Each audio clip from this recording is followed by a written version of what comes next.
तो चलिए सीधे मुद्दे पर आते हैं। बंगाल की राजनीति एक ऐसा विषय जिस पर बात तो सब करते हैं, लेकिन आज के इस एक्सप्लेनर में हम सतह से थोड़ा नीचे उतरेंगे।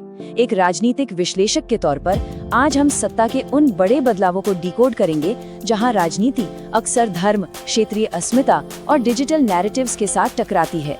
देखते हैं कि आखिर इस पूरे खेल के पीछे की असली पावर डायनामिक्स क्या है। इस पूरे विश्लेषण का जो बेसलाइन है ना, वो शुरू होता है 2011 से।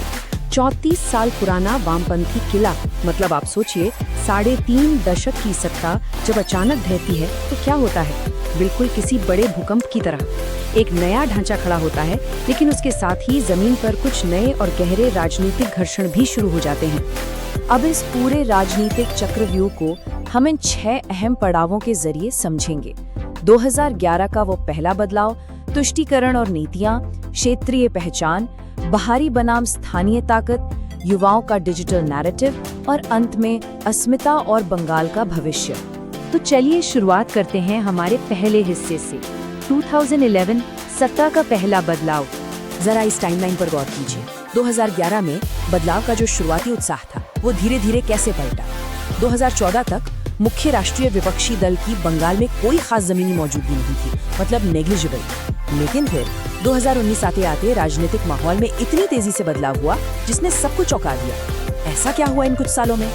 इस सवाल का जवाब हमें हमारे दूसरे हिस्से में मिलता है, तुष्टीकरण और प्रशासनिक नीतियां। राजनीति में परसेप्शन बहुत मायने रखता है।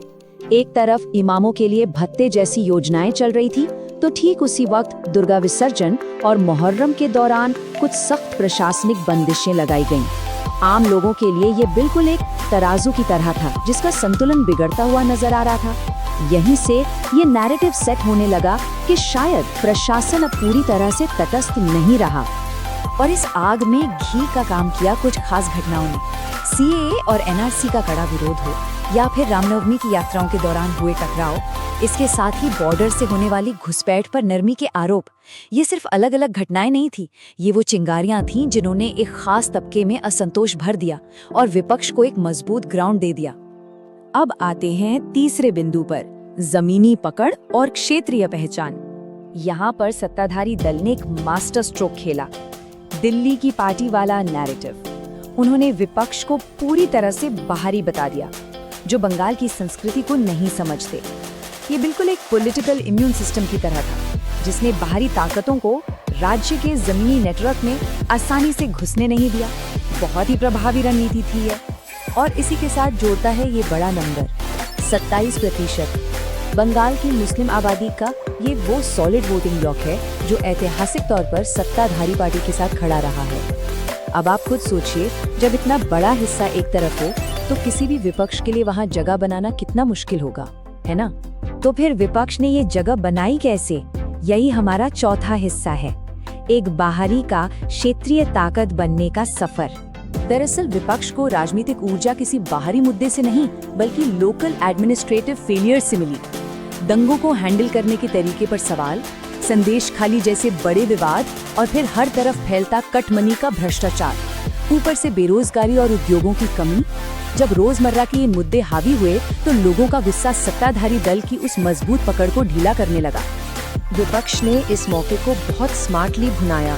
उन्होंने इन तमाम प्रशासनिक फेलियर्स के गुस्से को सीधे 2 भारी भरकम शब्दों से जोड़ दिया, हिंदू अस्मिता और परिवर्तन। मतलब जो मुद्दा बेरोजगारी या करप्शन का था, वो अब बहुत आसानी से एक बड़े भावनात्मक वैचारिक आंदोलन में तब्दील हो चुका था। अब आते हैं 5वें हिस्से पर, जो आज के समय का असली गेम चेंजर है, डिजिटल नैरेटिव और युवा मतदाता। बंगाल खतरे में है या हिंदुओं के साथ अन्याय, ये बातें सिर्फ नारों तक सीमित नहीं रही, ये सोशल मीडिया पर जंगल की आग की तरह फैली। एक ऐसा वायरल डिजिटल नैरेटिव सेट हुआ जो सीधे युवाओं के दिमाग पर असर कर रहा था। ये कोई आम राजनीतिक प्रचार नहीं था, ये एक डिजिटल आंधी थी। और इस आंधी के हथियार क्या थे? वही जो हर वक्त हमारे हाथों में होते हैं, यूट्यूब, फेसबुक और व्हाट्सएप नेटवर्क। राजनीति अब नुक्कड़ नाटकों और रैलियों से निकलकर सीधे यूथ की स्क्रीन्स पर आ गई थी। इन प्लेटफॉर्म्स ने युवाओं की पूरी पॉलिटिकल आइडेंटिटी को ही एक नया आकार दे दिया था। अब बढ़ते हैं हमारे आखिरी और शायद सबसे अहम हिस्से की तरफ, अस्मिता, सत्ता और भविष्य। आज का मुकाबला एकदम कांटे का है। एक तरफ सत्ताधारी पार्टी का स्ट्रक्चर है, महिलाओं और गरीबों के लिए डायरेक्ट वेलफेयर स्कीम्स और मजबूत ग्रामीण पकड़। दूसरी तरफ विपक्ष का भारी मोमेंटम है, जो हिंदू पहचान, सुरक्षा और वोट बैंक की राजनीति के खिलाफ खड़े होने पर टिका है। सीधी सी बात है, ये राज्य के कल्याणकारी मॉडल और आइडेंटिटी पॉलिटिक्स के बीच की डायरेक्ट टक्कर है। तो कुल मिलाकर अगर आप इस पूरे एक्सप्लेनर का क्रक्स निकालें तो ये सिर्फ किन्हीं दो पार्टियों की लड़ाई नहीं है। ये धर्म, अस्मिता, बेरोजगारी की रियल टेंशन, भ्रष्टाचार के आरोपों और अंततः सत्ता की सबसे बड़ी जंग का एक बहुत ही कॉम्प्लेक्स कॉकटेल है। और इसीलिए अंत में सबसे बड़ा सवाल यही रह जाता है, क्या बंगाल वाकई बदल रहा है? ये तमाम राजनीतिक और डिजिटल ताकतें अभी भी एक दूसरे से टकरा रही हैं। तस्वीर पूरी तरह साफ होने में अभी वक्त है, लेकिन एक बात तय है कि परिवर्तन की ये प्रक्रिया अभी खत्म नहीं हुई है। इस एक्सप्लेनर में मेरे साथ जुड़ने के लिए शुक्रिया। आगे भी हम इन बदलती सियासी हवाओं पर नजर बनाए रखेंगे।